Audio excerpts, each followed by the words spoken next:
What was used for toilet paper? Whatever you could get your hands on. Newspapers were one of my favorites.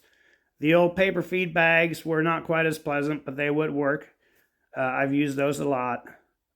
Tree leaves, maple tree leaves work really great.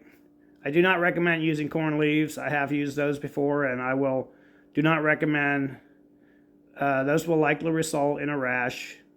Just trust me on that. They have these little hairs that will irritate you. I've used grass.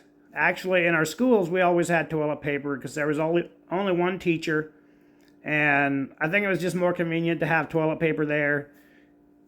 And school fees, paid for it because the Amish have to pay school fees on top of their local school taxes, public school taxes, I should say. So the boys had their own outhouse and the girls had their own outhouse. And on some of them you had doors, but in most of them it was one of those deals where you walk in, turn the corner, and then nobody can see into the back part. But it keeps it aired out. But it gets cold in the winter. But I remember one time when I was in first grade, I was 6 years old, and this kid named Malin was in there with me, and I needed some toilet paper, and he had used the last of it. I'm like, go get me some more toilet paper. He was like, just go use some grass.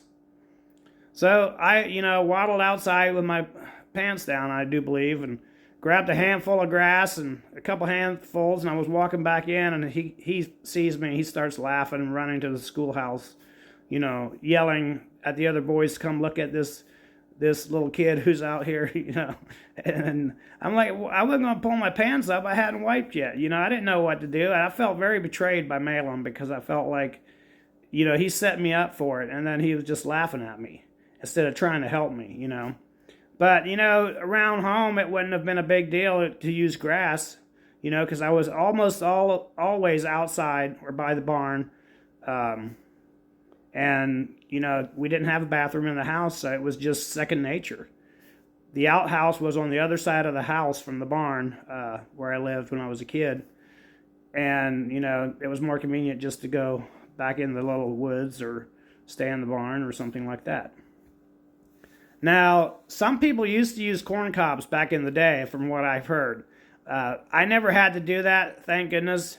My grandmother made a joke one time about, oh, you have toilet paper in your schools? Like, we always had to use corn cobs. She said there was a pile of red corn cobs and then a pile of white ones. You would use 3 red ones, and then you would use a white one to see if it was clean. So, I don't know if that was true or if she just made that up.